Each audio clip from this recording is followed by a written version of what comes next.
Ang pag-uusapan namin sa aming Easy Round ay syempre pa ang palatuntunan na itatago natin sa pamagat na incognito. Yes. Ito po ay pinagbibidahan ng mga barakong totoo mula sa kingdom ng ABS-CBN Studios. Meron na po itong teaser clip, di ba, kaibigan Yes, oh, Glenn? lumabas At yung sino-sino teaser. ba ang mga nakita mong bida-bida ng mga ombre rito at iba pa sa incognito? Siyempre, ang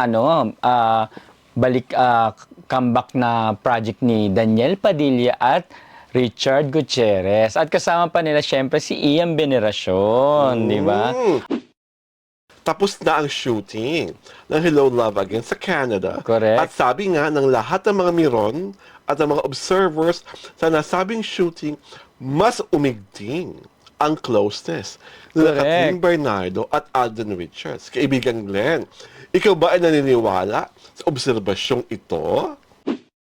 And yes, we are so back for our difficult round. Of course, alam na naman natin that everything is coming a process for Janine Gutierrez at Jericho Rosales. Yes. Marami na nga ang nananalig na seryosong-seryoso na ang kanilang relasyon.